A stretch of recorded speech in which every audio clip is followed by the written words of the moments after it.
Let me start by saying that Peter Terry was addicted to heroin. We were friends in college and continued to be after I graduated. Notice that I said I. He dropped out after 2 years of barely cutting it.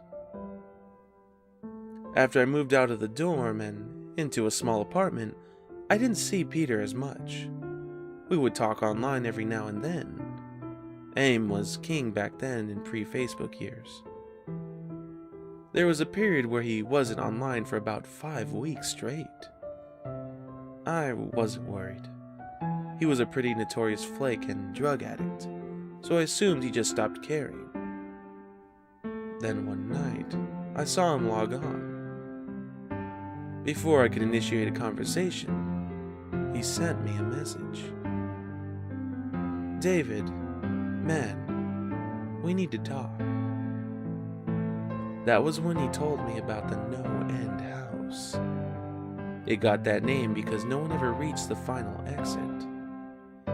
The rules were pretty simple and cliche. Reach the final room of the building, and you win $500. There were 9 rooms in all. The house was located outside the city, roughly 4 miles from my house. Apparently, Peter had tried and failed. He was a heroin and who knows what the fuck addict, so I figured the drugs got the best of him, and he wigged out at a paper ghost or something. He told me it'd be too much for anyone, that it was unnatural. I didn't believe him. I told him I would check it out the next night, and no matter how hard he tried to convince me otherwise, $500 sounded too good to be true. I had to go. I set out the following night. When I arrived, I immediately noticed something strange about the building. Have you ever seen or read something that shouldn't be scary, but for some reason a chill crawls up your spine?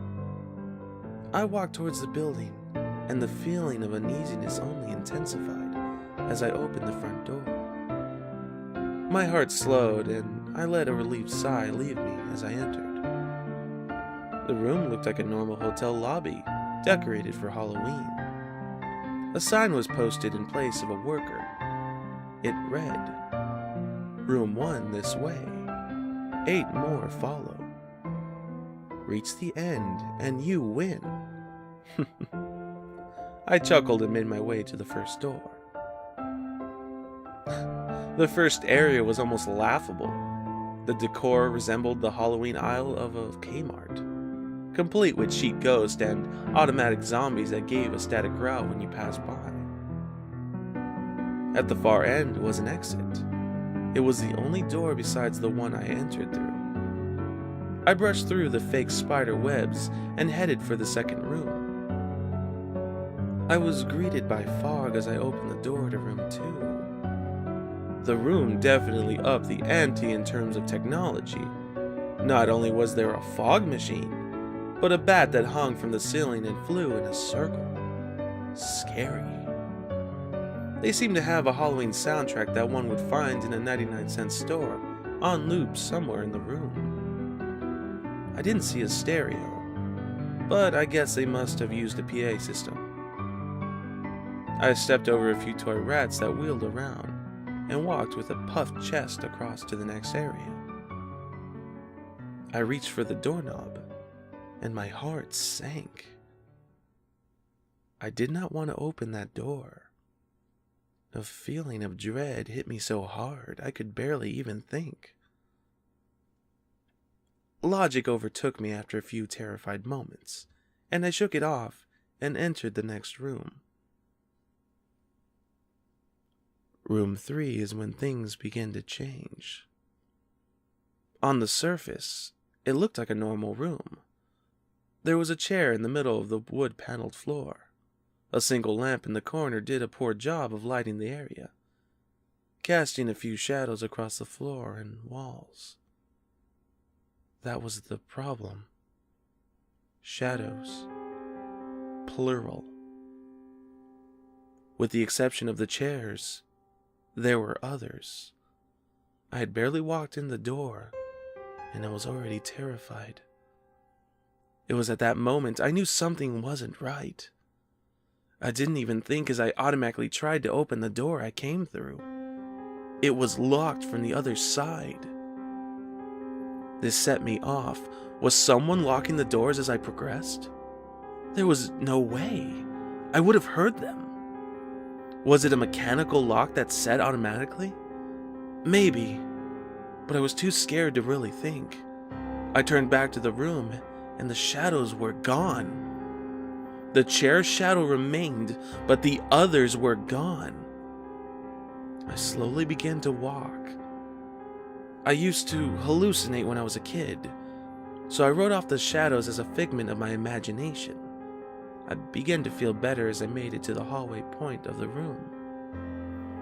I looked down as I took my steps, and that's when I saw it. Or didn't see it. My shadow wasn't there. I didn't have time to scream. I ran as fast as I could to the other door and flung myself without thinking into the room beyond. The fourth room was possibly the most disturbing. As I closed the door, all light seemed to be sucked out and put back in the previous room. I stood there, surrounded by darkness, not able to move. I was not afraid of the dark, and never have been, but I was absolutely terrified. I held my hand in front of my face, and if I didn't know what I was doing, I would have never been able to tell. Darkness doesn't describe it. I couldn't hear anything. It was dead silence. When you're in a soundproof room, you can still hear yourself breathing. You can hear yourself being alive. I couldn't. I began to stumble forward after a few moments. My rapidly beating heart was the only thing I could feel. There was no door in sight. Wasn't even sure there was one this time. The silence then broken by a low hum. I spun around wildly, but I could barely even see my nose. I knew it was there, though. Regardless of how dark it was, I knew something was there. The hum grew louder, closer. It seemed to surround me, but I knew whatever was causing the noise was in front of me, inching closer. I took a step back. I'd never felt that kind of fear. I can't really describe true fear. I wasn't even scared I was going to die. I was scared of what the alternative was. I was afraid of what this thing had in store for me. Then the lights flashed for a second, and I saw it. Nothing. I saw nothing, and I know I saw nothing there. The room again plunged into darkness, and the hum became a wild screech. I screamed in protest. I couldn't hear this goddamn sound for another minute. I ran backwards, away from the noise, and fumbled for the door handle. I turned and fell into room 5. Before I describe room 5, you have to understand something. I am not a drug addict. I have had no history of child abuse or any sort of psychosis short of the childhood hallucinations I mentioned earlier. And those were only when I was really tired or just waking up. I entered the no-end house with a clear mind. After falling in from the previous room, my view of room 5 was from my back, looking up at the ceiling. What I saw didn't scare me. It simply surprised me.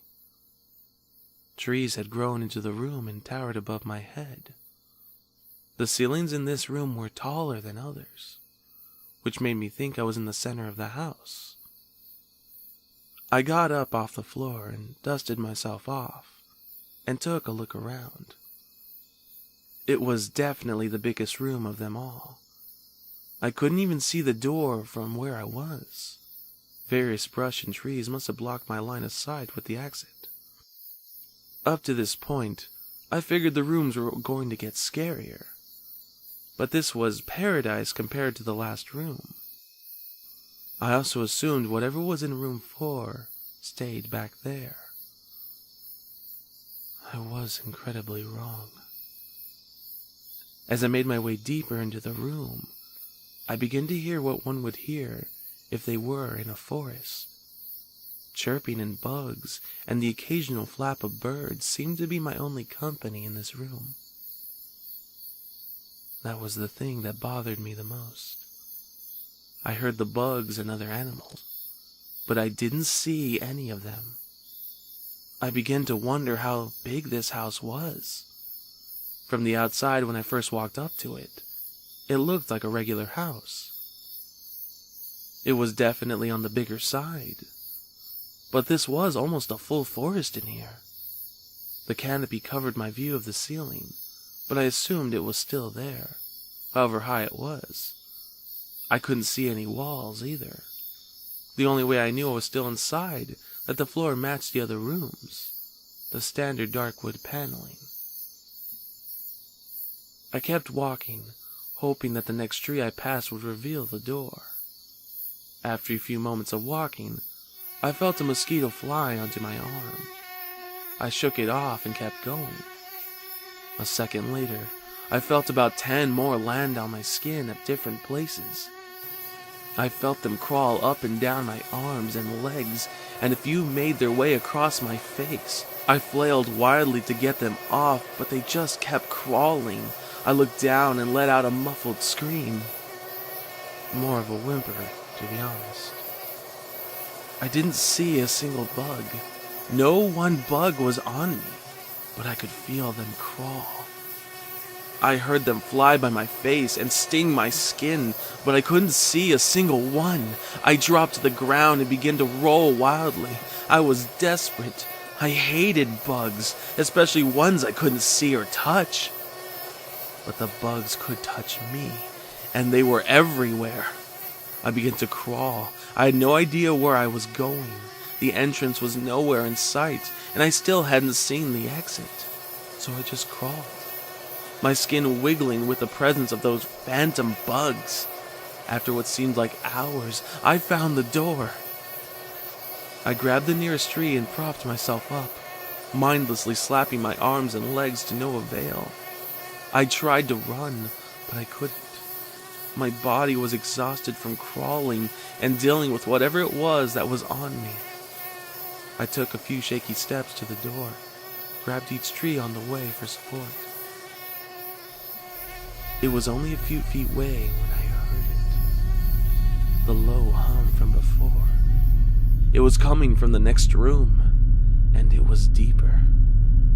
I could almost feel it inside my body, like when you stand next to an amp at a concert. The feeling of the bugs on me lessened as the hum grew louder. As I placed my hand on the doorknob, the bugs were completely gone, but I couldn't bring myself to turn the knob. I knew that if I let go, the bugs would return, and there was no way I would make it back to room 4. I just stood there, my head pressed against the door marked 6, and my hand shaking, grasping the knob. The hum was so loud, I couldn't even hear myself pretend to think. There was nothing I could do but move on. Room 6 was next, and room 6 was hell.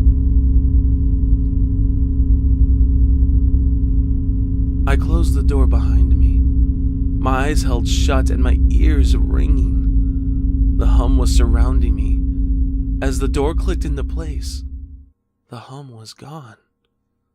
I opened my eyes in surprise, and the door I had shut was gone. It was just a wall now. I looked around in shock. The room was identical to room 3. The same chair and lamp, but with the correct amount of shadows this time. The only real difference was that there was no exit door, and the one I came in through was gone. As I said before, I had no previous issue in terms of mental instability, but at that moment, I fell into what I now know was insanity. I didn't scream. I didn't make a sound.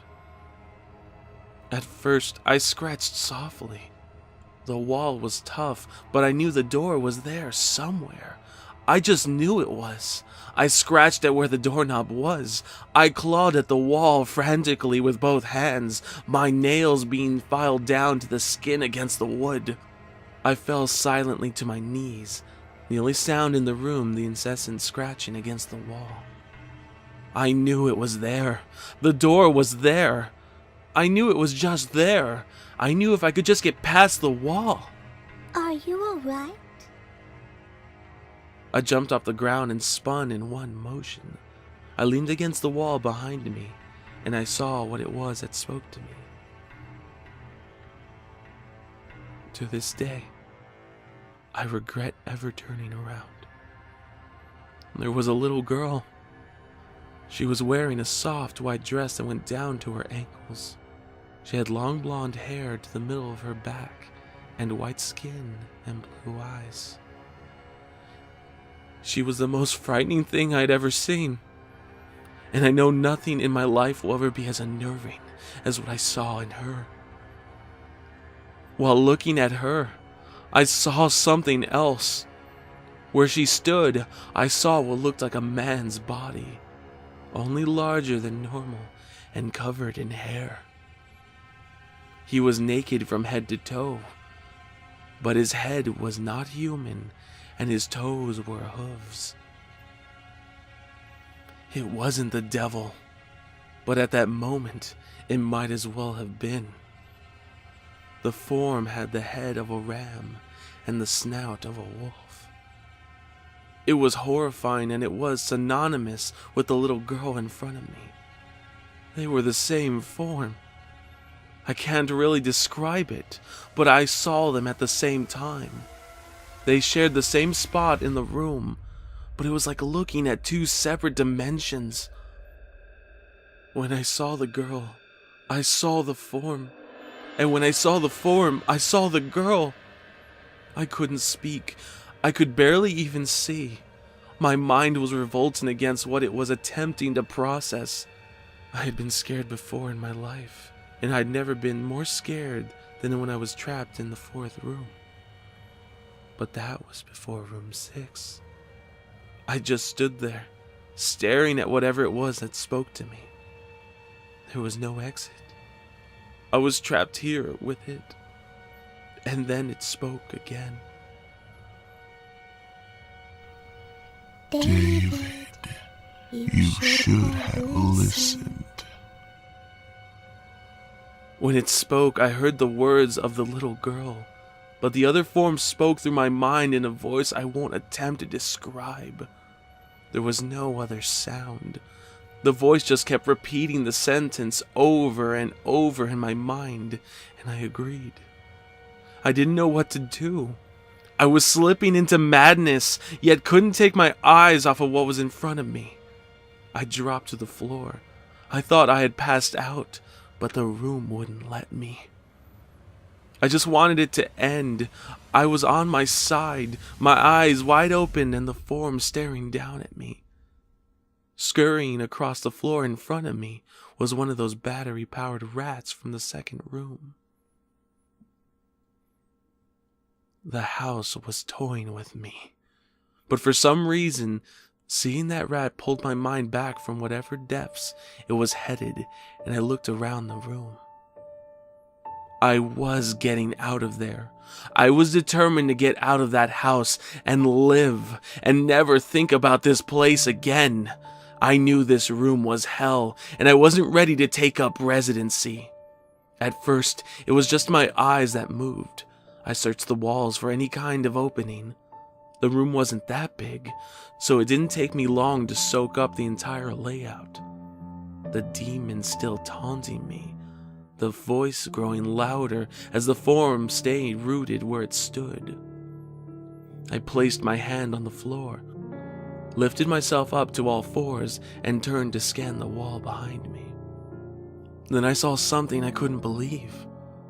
The form was now right at my back, whispering into my mind how I shouldn't have come. I felt its breath on the back of my neck, but I refused to turn around.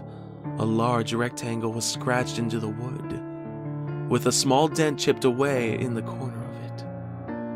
Right in front of my eyes, I saw the large 7 I had mindlessly sketched into the wall. I knew what it was. Room 7 was just beyond that wall, where room 5 was moments ago. I don't know how I had done it. Maybe it was just my state of mind at the time, but I had created the door. I knew I had. In my madness, I had scratched into the wall what I needed the most: an exit to the next room. Room 7 was close. I knew the demon was right behind me, but for some reason it couldn't touch me. I closed my eyes and placed both hands on the large 7 in front of me. I pushed as hard as I could. The demon was now screaming in my ear. It told me I was never leaving. It told me that this was the end, but I wasn't going to die. I was going to live there in room 6 with it. I wasn't. I pushed and screamed at the top of my lungs. I knew I was going to push through the wall eventually. I clenched my eyes shut and screamed. And the demon was gone. I was left in silence. I looked around slowly and was greeted by the room as it was when I entered. Just a chair and a lamp. I couldn't believe it, but I didn't have time to dwell. I turned back to room 7, jumped back slightly. What I saw was a door. It wasn't the one I had scratched in, but a regular door with a 7 on it. My whole body was shaking. It took me a while to turn the knob. I just stood there for a while, staring at the door. I couldn't stay in room 6. I couldn't. But if this was only room 6, I couldn't imagine what 7 had in store. I must have stood there for an hour, just staring at 7. Finally, with a deep breath, I twisted the knob open and opened the door to room 7. I stumbled through the door, mentally exhausted and physically weak. The door behind me closed, and I realized where I was. I was outside. Not outside like room 5, but actually outside. My eyes stung. I wanted to cry. I fell to my knees and tried, but I couldn't. I was finally out of that hell. I didn't even care about the prize that was promised. I turned and saw that the door I just went through was the entrance. I walked to my car and drove home, thinking of how nice a shower sounded. As I pulled up to my house, I felt uneasy. The joy of leaving no-end house had faded, and dread was slowly building in my stomach. I shook it off as residual from the house and made my way to the front door. I entered and immediately went up to my room. There on my bed was my cat, Baskerville. He was the first living thing I had seen all night, and I reached to pet him. He hissed and swiped at my hand. I recoiled in shock, as he had never acted like that.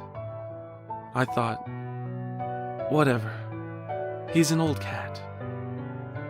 I jumped in the shower and got ready for what I was expecting to be a sleepless night.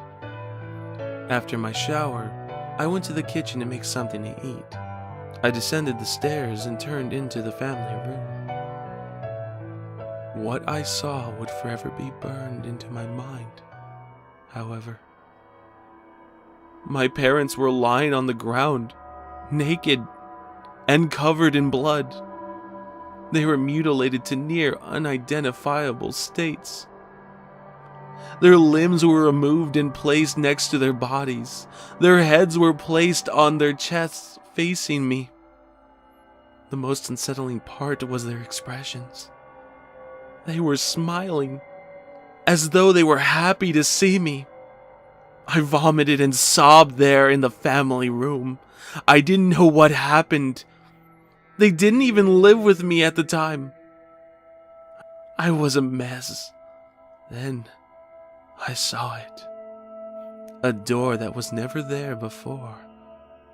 A door with a large 8 scrawled on it in blood. I was still in the house. I was standing in my family room, but I was still in room 7. The faces of my parents smiled wilder as I realized this. They weren't my parents. They couldn't be. But they looked exactly like them. The door marked 8 was across the room, behind the mutilated bodies in front of me. I knew I had to move, but at that moment, I gave up. The smiling faces tore into my mind. They grounded me where I stood. I vomited again and nearly collapsed. Then the hum returned. It was louder than ever, and it filled the house and shook the walls. The hum compelled me to walk. I began to walk slowly, making my way closer to the door and the bodies. I could barely stand, let alone walk. And the closer I got to my parents, the closer I came to suicide. The walls were now shaking so hard it seemed as though they were going to crumble. But still the faces smiled at me. As I inched closer, their eyes followed me. I was now between the bodies, a few feet away from the door. The dismembered hands clawed their way across the carpet towards me. All while the faces continued to stare, new terror washed over me as I walked faster. I didn't want to hear them speak. I didn't want the voices to match those of my parents. They began to open their mouths, and the hands were inches from my feet. In a dash of desperation, I lunged toward the door, threw it open, and slammed it behind me. Room 8. I was done. After what I just experienced, I knew there was nothing else this fucking house could throw at me that I couldn't live through. There was nothing short of fires of hell that I wasn't ready for. Unfortunately, I underestimated the abilities of No End House. Unfortunately, things got more disturbing, more terrifying, and more unspeakable in room 8. I still had trouble believing what I saw in room 8. Again, the room was a carbon copy of rooms 3 and 6, but sitting in the usually empty chair was a man. After a few seconds of disbelief, my mind finally accepted the fact that the man sitting in the chair was me. Not someone who looked like me. It was David Williams. I walked closer. I had to get a better look, even though I was sure of it. He looked up at me, and I noticed tears in his eyes. Please, please, don't do it. Please, don't hurt me. What? I asked. Who are you? I'm not going to hurt you. Yes, you are. He was sobbing. You're going to hurt me, and I don't want you to. He sat in the chair with his legs up and began rocking back and forth. It was actually pretty pathetic looking, especially since he was me, identical in every way. Listen, who are you? I was now only a few feet from my doppelganger. It was the weirdest experience yet. standing there talking to myself. I wasn't scared, but I would be soon. Why are you... You're going to hurt me! You're going to hurt me! If you want to leave, you're going to hurt me. Why are you saying this? Just calm down, alright? Let's try to figure this... And then I saw it. David sitting down was wearing the same clothes as me, except for a small red patch on his shirt embroidered with the number 9. You're going to hurt me! You're going to hurt me! Don't, please, you're going to hurt me! My eyes didn't leave the small number on his chest. I knew exactly what it was. The first few doors were plain and simple, but after a while they got a little more ambitious. 7 was scratched into the walls, but by my own hands.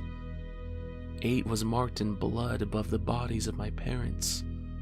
But 9. This number was on a person. A living person.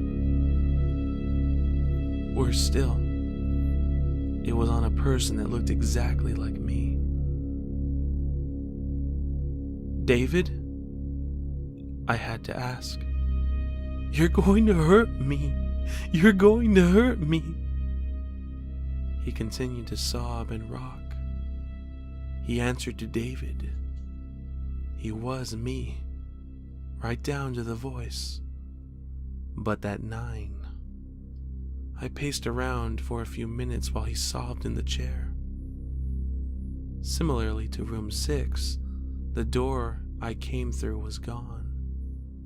For some reason, I assumed that scratching would get me nowhere this time.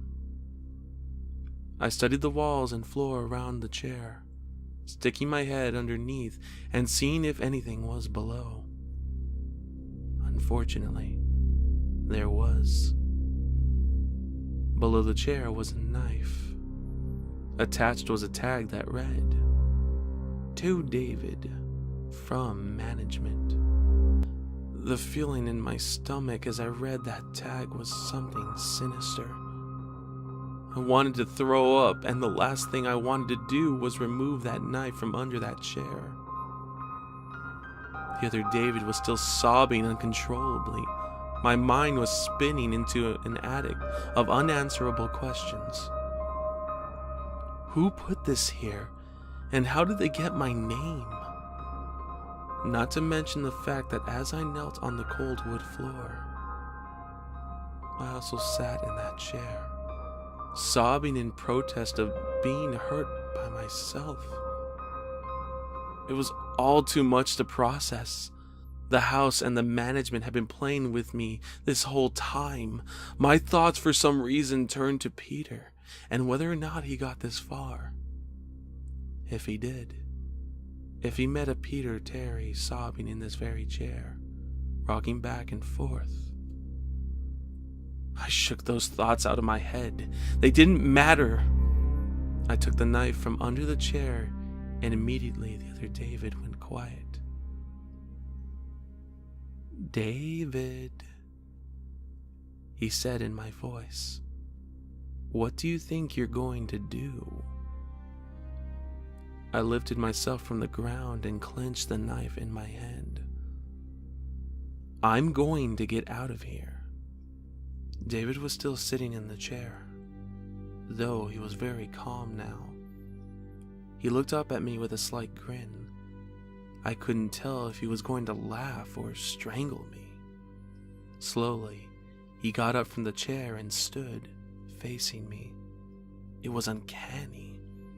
His height and even the way he stood matched mine. I felt the rubber hilt of his knife in my hand and gripped it tighter. I don't know what I was planning to do with it, but I had a feeling I was going to need it. "Now," his voice was slightly deeper than my own, "I'm going to hurt you.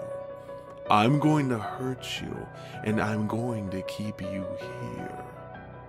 I didn't respond. I lunged and tackled him to the ground. I mounted him and looked down, knife poised and ready. He looked up at me, terrified.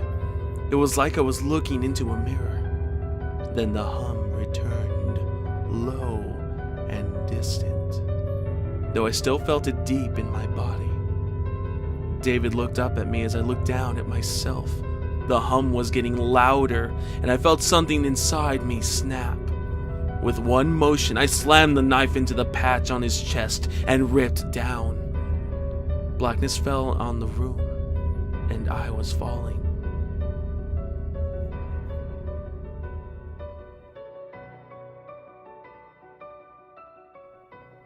The darkness around me was like nothing I had ever experienced at that point. Room 4 was dark, but it didn't come close to what was completely engulfing me. I wasn't even sure if I was falling after a while. I felt weightlessness covered in dark. A deep sadness came over me. I felt lost, depressed, and suicidal. The sight of my parents entered my mind. I knew it wasn't real, but I had seen it, and the mind has trouble differentiating between what is real and what isn't. The sadness only deepened.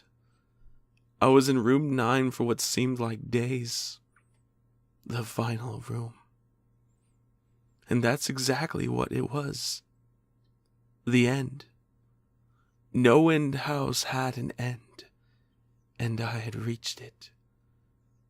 And at that moment, I gave up. I knew I would be in that in-between state forever, accompanied by nothing but darkness. Not even the hum was there to keep me sane. I had lost all senses. I couldn't feel myself. I couldn't hear anything. Sight was completely useless here. I searched for a taste in my mouth and found nothing. I felt disembodied and completely lost. I knew where I was. This was hell. Room 9 was hell. Then it happened. A light. One of those stereotypical lights at the end of the tunnel. I felt ground come up from below me, and I was standing. After a moment or two of gathering my thoughts and senses, I slowly walked toward the light. As I approached the light, it took form. It was a vertical slit down the side of an unmarked door. I slowly walked through the door and found myself back where I started, the lobby of No End House. It was exactly how I left it, still empty, still decorated with childish Halloween decorations. After everything that happened that night, I was still very wary of where I was. After a few moments of normalcy, I looked around the place to find anything different. On the desk was a plain white envelope with my name handwritten on it. Immensely curious, yet still cautious, I mustered up the courage to open the envelope. Inside was a letter, again handwritten. David Williams, congratulations! You have made it to the end of No End House. Please accept this prize as a token of great achievement. Forever yours, Management. With the letter were 5 $100 bills.